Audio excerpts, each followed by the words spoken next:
Hi, everyone, and welcome to episode 64 of the Tick Bootcamp podcast. The title of today's interview is The Naturopathic Mama, an interview with Dr. Nicola Ducharme.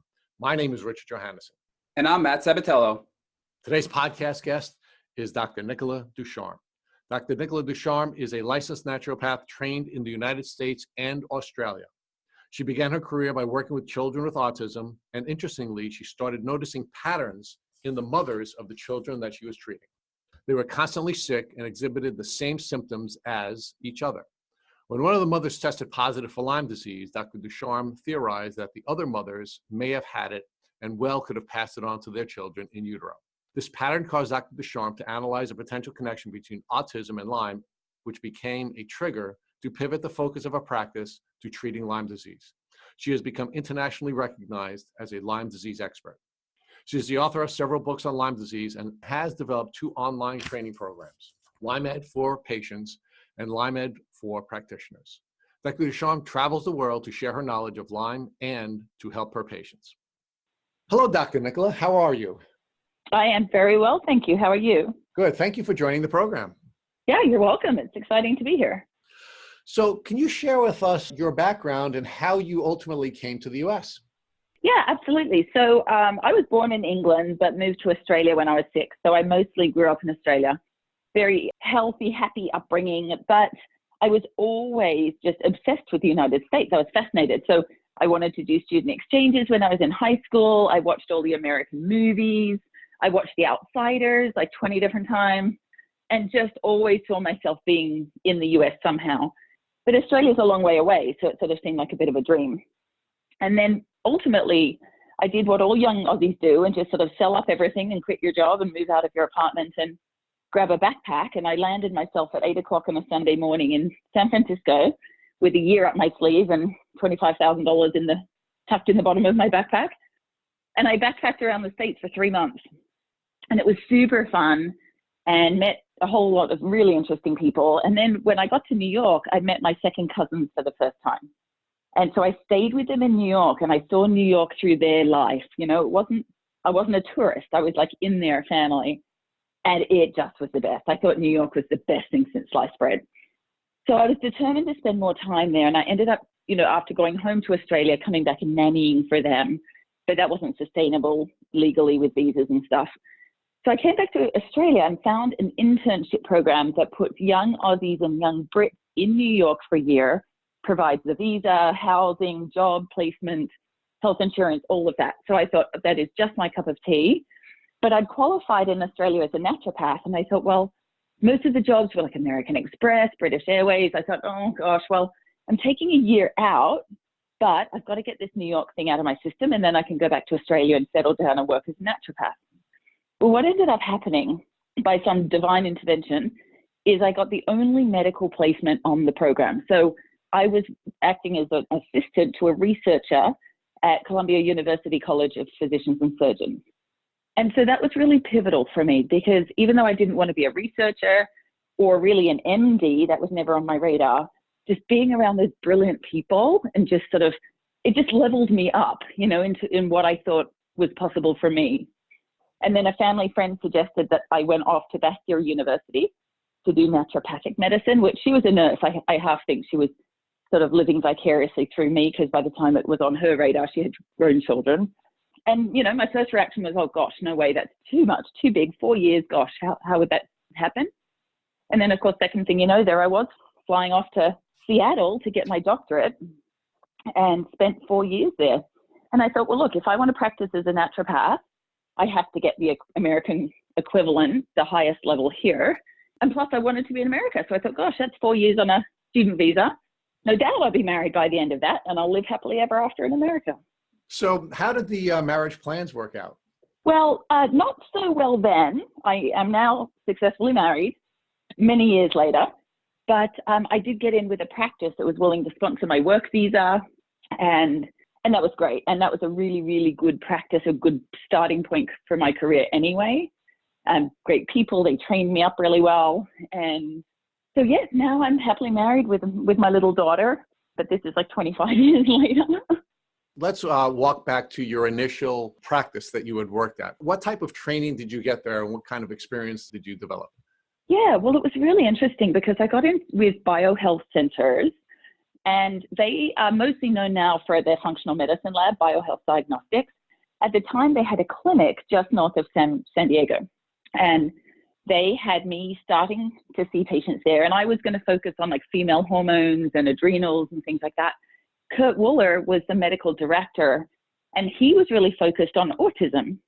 So he ended up training me in all his autism work, and that opened up a number of doors, including going to do outreach clinics all around the country with Great Plains Lab. I did some consulting for a supplement company called New Beginnings, which is their sister company. And Kurt basically taught me everything he knew about working with kids on the spectrum. And that was a great starting point, and I really, really enjoyed that.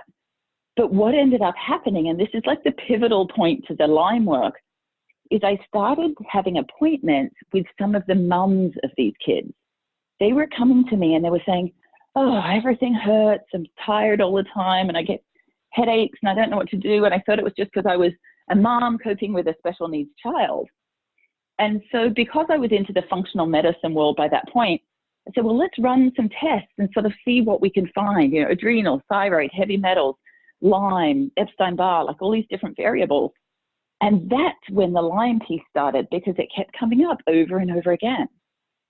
And I thought, gosh, there's something to this. This is really bizarre.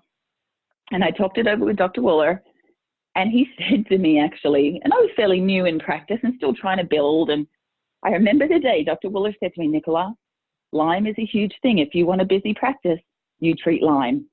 And the first thing I thought in my head was, I want a busy practice.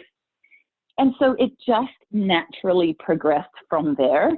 And when I look back sort of from hindsight, I think there was other reasons that I was brought into the Lyme world, because my own personal health journey was not one of them. And I can elaborate a little bit more on that later if you would like. But that's kind of what got me started at that time. Dr. Nicola, I'm interested in understanding the distinction between a naturopathic doctor and a medical doctor, and why you desired to be a naturopathic doctor rather than a medical doctor. So in Australia, just to kind of set the context, in Australia, a naturopath is a 3-year diploma program. And when I left, there were universities starting to sort of turn it into a 4-year Bachelor of Health Sciences in naturopathy. So it was an undergrad. When I came here, I could have practiced as a traditional naturopath, but there's quite a big chasm between the traditional naturopaths and the naturopathic doctors. And so I thought, look, if I'm going to be in this country, I may as well get the highest qualification possible. So for me, I came through, you know, I was working in the fitness industry in my late teens. Then I started getting interested in nutrition, and then that sort of grew to natural medicine and naturopathy. I never wanted to be a doctor. I never set out to be a doctor. So MD was not even on my radar. So I came very much organically through the path of nutrition and natural medicine. The diploma in naturopathy, I did convert it to the bachelor's degree while I was in Australia. And then here it was like, okay, so I'm already a naturopath, but there's a bigger qualification here that will give me much more scope of practice, much more credibility. And so there wasn't even really a choice for me, because I never set out to be a doctor. I set out to be a naturopath. It just so happens that America has naturopathic doctors. Now, many of our past podcast guests have found that naturopathic doctors have the ability to diagnose and treat Lyme disease better than medical doctors. What is it about the training and the experience and the protocols used by naturopathic doctors that may give you an advantage when diagnosing and treating Lyme patients? Well, I think these days, allopathic medicine has just got so segregated into the specialties, right? So we have our primary care docs or internists, and they are basically the gatekeepers. So part of the problem I see in the Lyme world is those initial contacts, because most people will just go see their internist or their primary care doc first and say, oh, something's not right and I don't know what it is. They'll run some basic blood work. They'll say, I can't find anything, but I'm going to send you to a neurologist. Sort of snowballs from there. And then you can go to a rheumatologist, or maybe we should send you to a cardiologist. So in allopathic medicine today, the body has been divided into parts or systems. And so the specialists only have their eyes on that system. So they will do their diagnostics and run their tests as it pertains to that system. Oftentimes they'll say, look, we're not finding anything, and send them off to the next specialist who will look at this other system. And I think where naturopathic doctors have the advantage is we're looking at the whole person. We're looking at, yes, they're depressed and anxious, but it's more than that. Like, what if they're depressed and anxious and that was just depression and anxiety? Why would they have numbness and tingling in their feet? Why would they have all this brain fog? Why would they have migratory joint pain? The things that when you put them all together, it doesn't make sense. But specialists only look at their one little piece, and they try and make sense of that little piece. And so we look at the whole person, and also we try and get to the underlying cause. I mean, there are two principles of naturopathic medicine. Get to the underlying cause. So, okay, they have symptoms. We're not just going to treat the symptoms, because in natural medicine, you can treat the symptoms just the same way as in allopathic medicine. They term it green pharmacy. But to be truly in line with our philosophies of medicine, it's about getting to the underlying cause. So why are they having that pain? Why are they having that numbness? Why is this going on? And digging and digging and digging until we figure it out. So I'm fascinated about your early career and the relationship between the autistic children you were treating and their mothers who you ultimately determined were suffering from Lyme disease. Did you ever make any connections between the autism that the children were suffering from and the Lyme that their mothers were suffering? Yeah, well, it was interesting because one of the families that we knew at that time was Tammy Duncan, and she ended up starting the Lyme-Induced Autism Foundation. And she was very passionate, and she was very determined to see how many of the kids on the spectrum actually have Lyme themselves, and could that be a big piece, a big missing piece, explaining how autism spectrum disorders are just, rates are rising at crazy levels. So she kind of really took that on as her baby and her project. And she had a couple of conferences, and I spoke at her conferences. And we did determine that there is a subset of kids with autism who have Lyme disease. And it may have been passed, in utero from mom to baby, or it may have been that they had an exposure of their own along the way. But it was not the whole piece, and certainly not every child on the spectrum has Lyme. So we found that there was some correlation, there was some connection. And especially now with, PANS and PANDAS, I mean, we're getting more information about the impact of infections on the nervous system and just on development in kids overall. So I think it was a good connection to make. And I think Tammy, she was fired up. She put a lot of energy into that and sort of really brought it to the light. And that all started, with me and Kurt working together with her family. So how long did you work at that initial practice where you made this initial connection between the patients that you were treating with autism and their parents who were suffering from Lyme disease? So I was there a couple of years in total. Like I said, the clinic was just north of San Diego when it started. What happened is Kurt separated then from biohealth centers and took the clinic back under his own business name and structure. And that was up in Temecula, which is about an hour away from me. So I did go up there with him, but ultimately I knew I wanted to be based back in San Diego. And so we parted ways probably a couple of years later, very amicably. And also his wife is a naturopathic doctor, and she'd been home with the young kids, and she was sort of ready to get back into practice with him. So she was, kind of looking for a space to open up for her. And so that's when I came down to San Diego and started my own practice. So that would have been, 2004, 2005, perhaps. And how much of your practice when you began your own practice was a Lyme-related practice?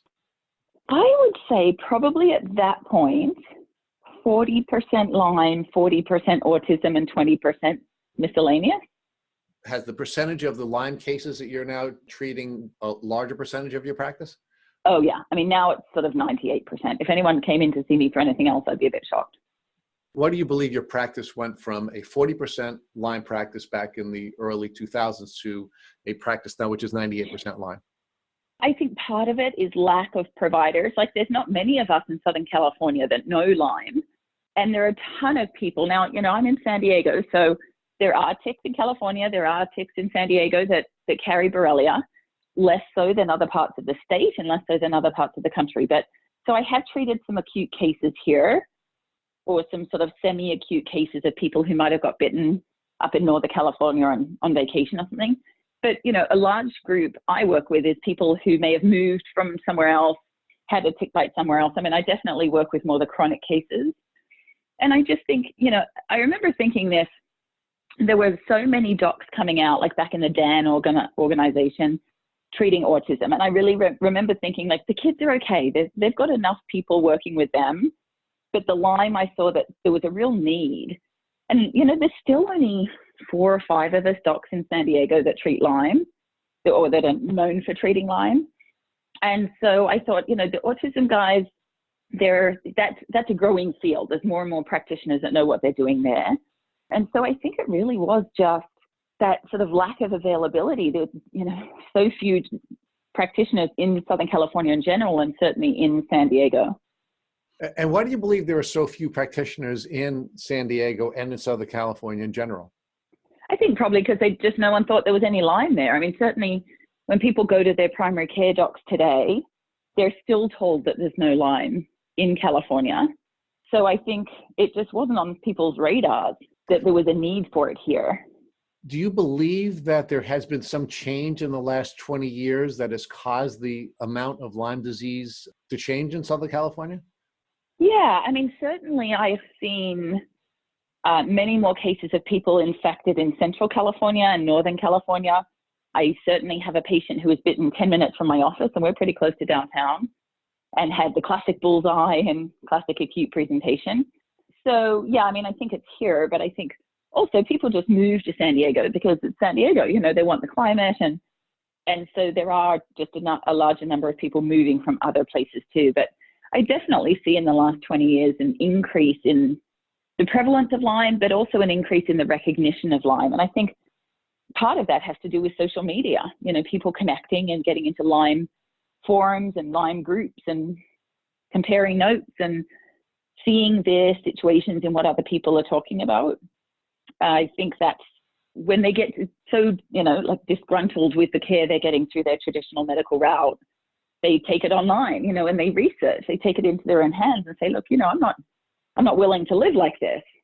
And so I think social media has been a great connector of people. Obviously that goes both ways, because then you have people just sort of treating themselves based on what some layperson told them to do. How have the diagnostic tools that you use changed over the course of the last 20 years? That's a good question. So, I mean, I still use mostly the same labs. I mean, I still use IGeneX primarily. I've started using more DNA connections just to try and get more co-infection information. So frequently I'll do IGeneX for the Lyme part and then DNA connections just to get a sense of the co-infection. But I have also developed what I call a co-infection provocation that involves using specific herbs in specific order to provoke co-infections and kind of make more of a clinical assessment like that.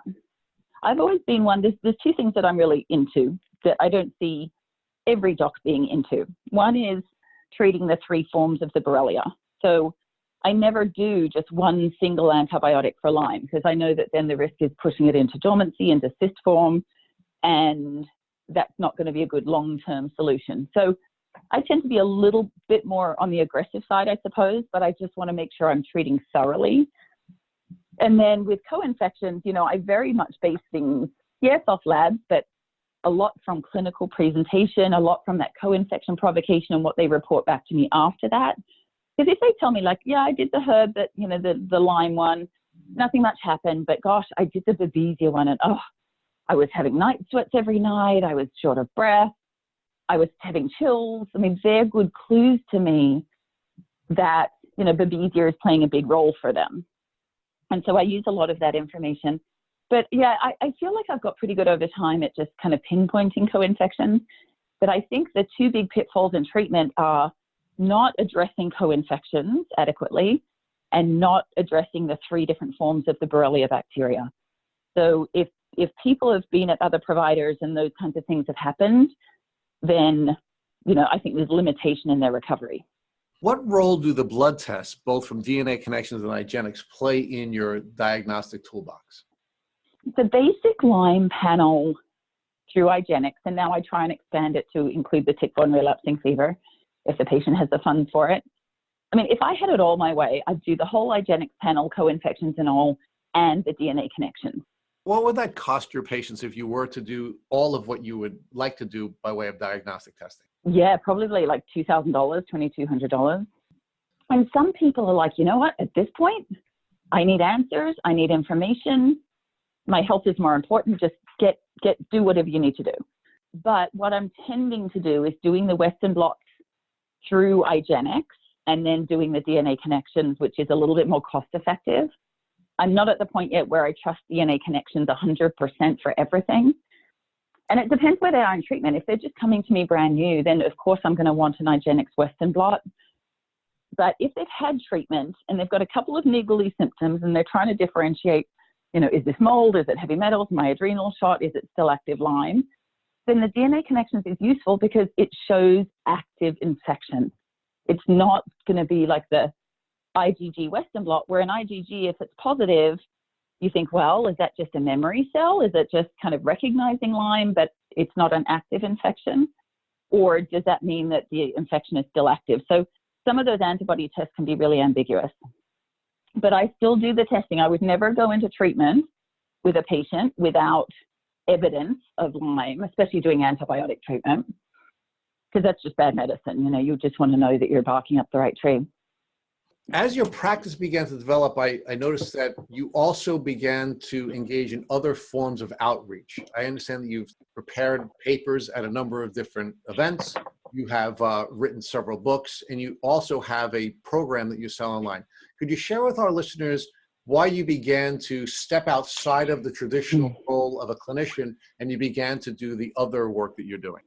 Yeah, part of it was I have found for myself, I've never seen patients more than 3 days a week. Anytime I've tried to do more, it just puts me in burnout. And so I was very, very fortunate to be approached by Connie Strasham and invited to provide a chapter in her book. That was sort of my first publication in book form. And that was a great experience. And it's kind of really helped to get my name out in the community. And then the next pivotal thing was writing the Lyme diet. And it's so funny because I sat at my mum's kitchen table in Sydney saying, okay, I've just got to write a diet handout. Everyone's asking me about diet. I'm just going to write a 2-page handout. And 6 months later, it got published as a book. So that one just kind of went where it needed to go. But that book, I truly feel has helped a lot of people. I've got very good feedback about it. And so I'm quite proud of that. And then I've always enjoyed writing. I've always loved writing. So the Beginner's Guide to Lyme, I wrote the first draft in like 8 or 9 weeks, just sitting at home at my kitchen bench. Anytime I wasn't with patients, I was doing that. So I enjoy teaching and educating, and that's why I love doing podcast interviews like this, or I love speaking at conferences. I just love to be able to help with whatever information I have to share and get out to people. And I like the different forms of media. Like I did that Lyme Ed course. That's an online course, and it's all based in modules, and people can go through and listen front to back, and then they can go back and sort of reinforce whichever modules they need that are related to them. There's also a practitioner version of that course because I really feel like we need more practitioners who are Lyme literate. So for me, it's just, I enjoy having different projects going on, and I'm just the kind of personality that if I get an idea in my head and I think it's a good one, like I just can't put it to the side and ignore it. I just have to follow through, even if it's, the Lyme Ed took me 2 years because by then I had my daughter. And so it's really just that I love working one-on-one with people in the practice, but Lyme is hard, and it's definitely hard for the patients, but I was feeling that I was getting to the point of burnout, and I just didn't want that to happen. And I noticed before I had my daughter, I coped with that much better, like emotionally, and just kind of being able to kind of refill what I needed. But since then, I was putting so much energy into a young child, I just had less left over, So I thought, well, let's try some of these other avenues to get information to a wider group of people, not just people who are seeing me, in my office in San Diego. Can you give us more detail about the Lyme Ed program that you created, what inspired it, and what type of information folks will be able to gain from going through that program? Sure, yeah. So, the first bit, it does go through all the basics. What is Borrelia? What are the co-infections? All that stuff. Signs and symptoms of each. So there's some beginning information that people who've been in the Lyme world for a while will know already. But I do go into the different types of testing and what to look for in direct tests and indirect tests, how to get the most out of your testing, interpretation of testing, and then sort of other things to consider, like, looking at the adrenals and some of these other areas of functional health. And then it goes into treatment. So there's a whole module on antibiotic treatment with all the protocols and things laid out. And then it goes next into a whole module on detoxification. Before we even talk about herbs, before we even talk about nutrition, there's an entire 2-hour module on detoxification. And then, because I feel like that's really got to be kind of primary, and then we go into other natural treatments, herbal medicines, supplements, how to support different things. Then there's a whole module on digestive health in Lyme, and a whole module on hormone balancing in Lyme, and then a module on nutrition. And then towards the end, there's a module on like the psycho-emotional elements of Lyme, different techniques that can help, balance the emotions and regulate that aspect of it, because I think that's so important. And then I talk at the end about, what does it look like from here? What does chronic Lyme look like? What does remission look like? What can I expect? Am I expecting to get 100% better, or am I expecting to live at 80% forever? So I talk through some of those questions because I think we're not talking about that enough. What type of feedback have you gotten from the folks who have purchased that program? I've got good feedback. I mean, I do always try to provide a lot of meaty information, not just kind of fluffy stuff. So it's very information dense, but it also has ways that people can implement in a very practical form with like protocols written out. There's a Lyme diet action plan. So yeah, I have had good feedback on it. My desire is to also get it out to more of the practitioners. Like, for example, in Australia, there's not many doctors who are treating Lyme anymore. There's been a lot of legal action against Lyme literate doctors. So I feel that naturopaths are going to be the ones kind of putting Humpty Dumpty back together. And so that they're the perfect people, to listen to this kind of program. So it's been good. And then we've just come out with the Candida solution. So we've just come out with a shorter, but Lyme Ed is like 22 hours. It's quite dense. We've come out with a shorter course just about Candida, but not just about, here's the Candida diet and here's the herbs you take. It's sort of more in depth of like, how does leaky gut play into this? Like, how did Candida overgrow in the first place? Back to like, what's the underlying cause? Is there parasites? Is there inflammation in the gut? Is that related to food? What else is going on in the body? Is there mold exposure that's exacerbating Candida overgrowth? So that's kind of our latest project. So we just wrapped that up last week. Why do you believe the Lyme Wars have become an international problem? We interviewed a young woman from Australia early on in our podcast, and we were really troubled by so much of what she told us. But as it turns out, I don't think Australia is unique in the way that it is dealing with the Lyme challenge. So what is your perspective on the Lyme War, and why do you believe it's an international problem? I really wish I knew. I mean, there certainly is such a huge problem. And I know people think here in the States there's not a lot of help, but to go back to somewhere, like Australia and look at the situation there, it's even worse. I mean, they're not even acknowledging really any Lyme or Lyme-like illness exists, even people who are PCR positive and haven't left the country. I mean, it's wild. So I don't know, to some extent, they're just following suit with the IDSA and kind of, but it's bigger than that. I know it's bigger than that. I can feel that it's bigger than that. And, doctors apparently in Australia, I talked to a couple of doctors that said the public health department came around to their hospital and said, if anyone says anything about Lyme, just, don't treat them, don't acknowledge it, don't say it exists. I mean, these doctors are being coached to deny any existence. So these poor Aussies, and I'll mention now because I alluded to this earlier, like I truly believe, as much as I love my patients in America and that, that's part of my calling, but I truly believe that the reason God brought me into the Lyme world is to sort of try and bridge the gap and help some of the Australians. And I see less Australian patients now, but there was a time that I was going back to Sydney and seeing, 12 patients a day, five days in a row, helping them get IGeneX testing, listening to them, like having them have the experience that here's a doctor that knows more about Lyme than they do, and just trying, bridge that gap and give them some guidance. And there's a couple of doctors there that I was working with very closely, and they wouldn't treat their patient unless they were consulting with me. And sadly, those doctors have now been restricted.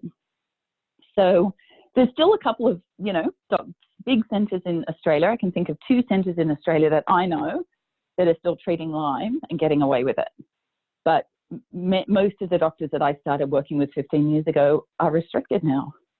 So you've accomplished so much. You've developed a practice that is unique in the approach that it takes to treating Lyme patients in Southern California. You've written many books. You've lectured at conferences. You've developed these brilliant courses. What is the future for you and your business?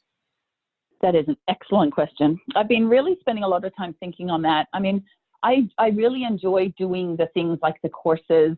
I'm not sure there's another book in me. I've had a couple of people say, well, what about an update? But it just takes a lot. It takes a lot out of me. And I'm trying to focus more on being a mom.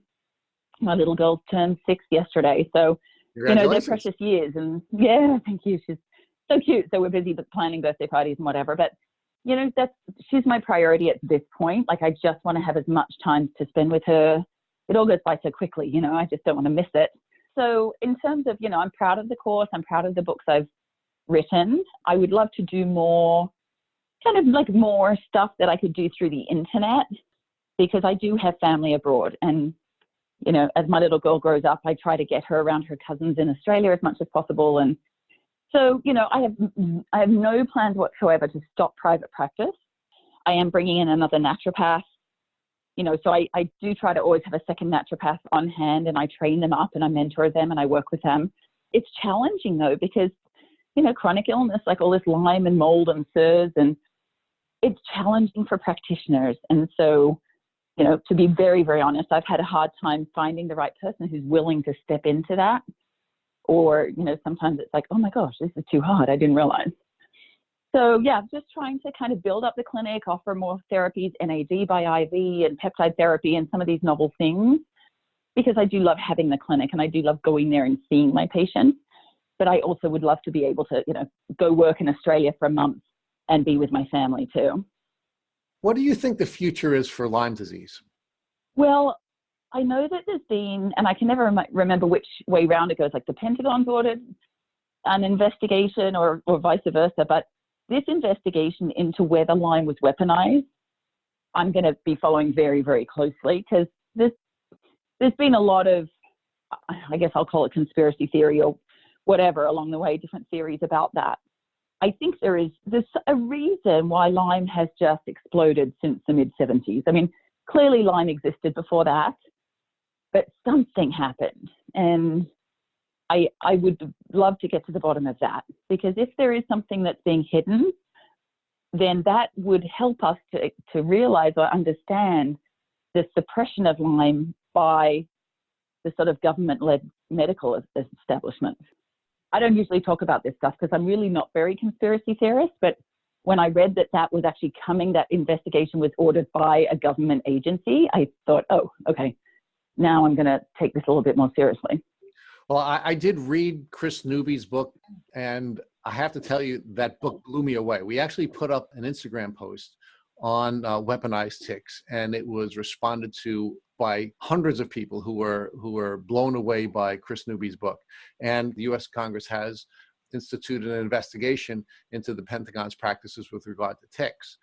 I think that will give us certainly some insight, but there are some folks that we've interviewed here on our podcast, Dr. Rawls, for example, from North Carolina in particular, who argues that it's not the increased exposure to ticks that's causing the increase in Lyme disease, but it's just the modern condition that, that we're living lives that are causing us to hit the stress button at a pace that has never been seen in history before. And is it your sense that we are being exposed to the Lyme bacteria at a greater rate, or do you think that we are just not as healthy, or our immune system is not as capable of defending the invasion of the bacteria? I think it's probably some of both, to be honest. I mean, yes, we are living in a world with a lot more toxicity and, all the EMS and 5G. And so I do think that those things impact our body. And I do see, I've seen so many cases where people might have had, 1 or 2 symptoms, something really mild, something they didn't really pay too much attention to.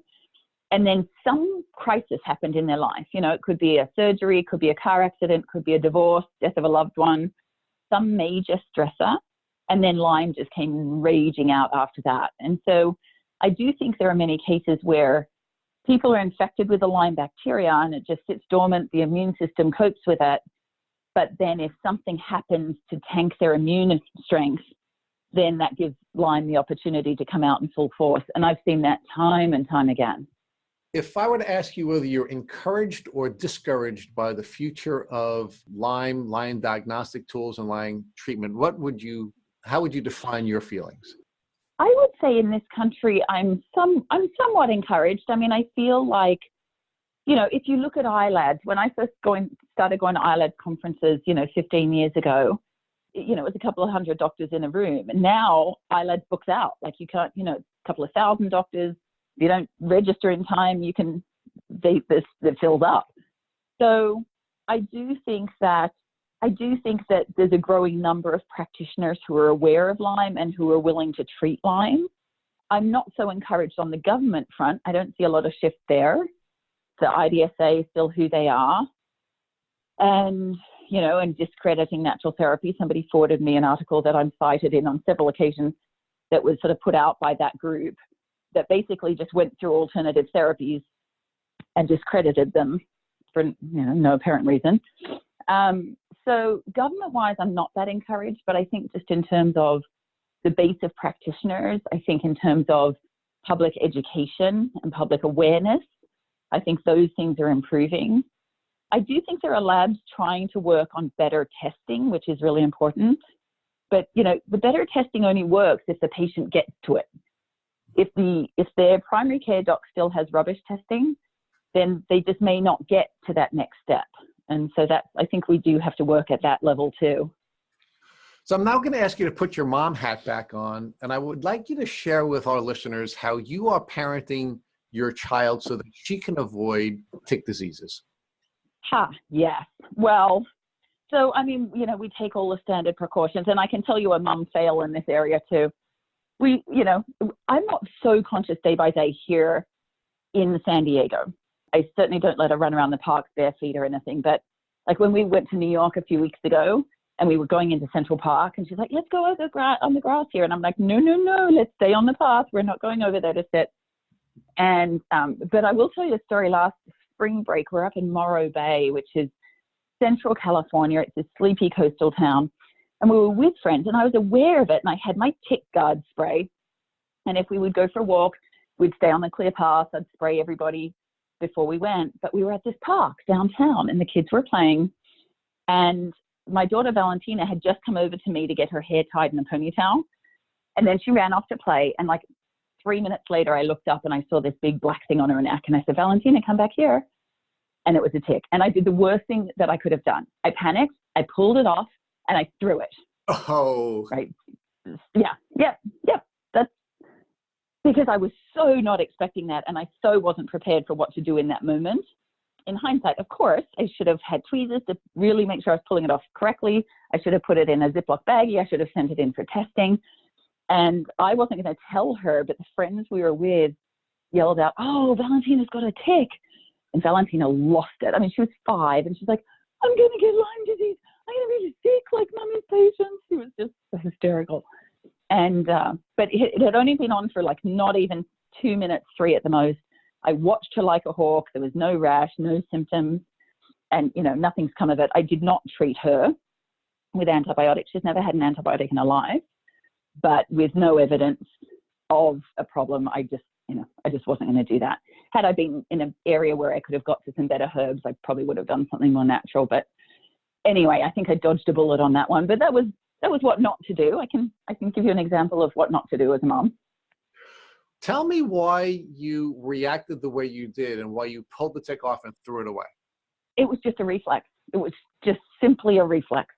Get that thing off my daughter and just get rid of it. And that I didn't have any other thought process in that minute. I really didn't. I didn't have like the rational kind of step-by-step thought of, okay, how do I address this?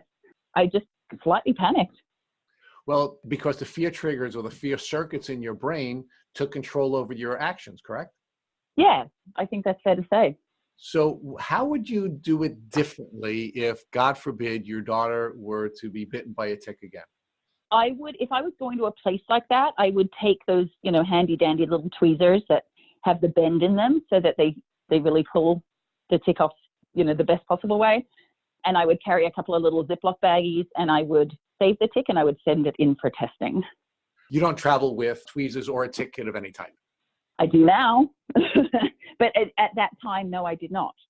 One of the things that we've been looking at is John Assaraf's work, where he talks about inner size and the way to take steps to protect your brain from causing the fear triggers to control your actions. And one of the things he recommends is that before you take any action when your fear circuits have been triggered, is that you take 6 breaths through your nose and out your mouth before you take any actions. Would you think that if you had that information at the time that your daughter had been bitten by a tick, that perhaps you might have been able to remove it properly and save it for testing?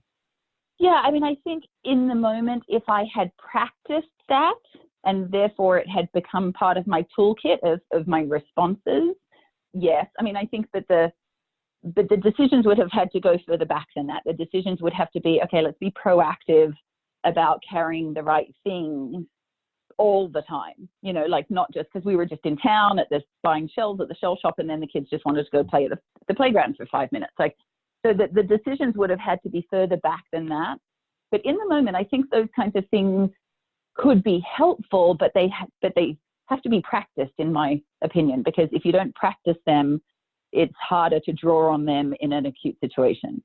What types of things were you looking for as you watched your daughter for the 3, 4, 5 week period after she had the tick bite? Well, of course, the first thing I was looking for was a rash. So when she slept at night, I would, pull her hair back and kind of sneak a peek. So there was no rash. There was no mark at the site of the bite. There was no rash. There was no fever. There was no change in behavior. There were no aches and pains. And there were no headaches. There was zero signs or symptoms that there was something wrong. And for how long a period of time did you track her when you were concerned about her possibly having an acute reaction to her contact with the tick? A good couple of weeks. Generally speaking, I feel like, within a couple of weeks, something would have changed. And, that was April. And to this day, I've seen zero changes, zero problems, just happy and healthy and running around and energetic. Thank you for listening to the Tick Boot Camp interview with Dr. Nicola Ducharme. To our listeners, we have a call to action. First, if you'd like to learn more about Dr. Ducharme and her tick disease journey, please visit her at drnicoladucharme.com. Second, if you enjoyed this episode of the Tick Boot Camp podcast, please share it with your friends by using the social media buttons you see at the bottom of our post. Third, we here at Tick Boot Camp have created a tick bite blueprint that has been inspired by the information that has been shared with us by past podcast guests. We urge you to visit our website at www.tickbootcamp.com to view the blueprint. We would appreciate it if you would contact us with any suggestions you have for improvements. Fourth, please don't forget to subscribe to this podcast on iTunes, Google Play Music, or Spotify to get the automatic episode updates of our Tick Boot Camp podcast. And finally, we thank you, our listeners, for your comments on our past podcast episodes. Please take a minute to leave us an honest review on iTunes, on Instagram, or on our website. We make it a point to read every single one of the reviews we get. Thank you for listening.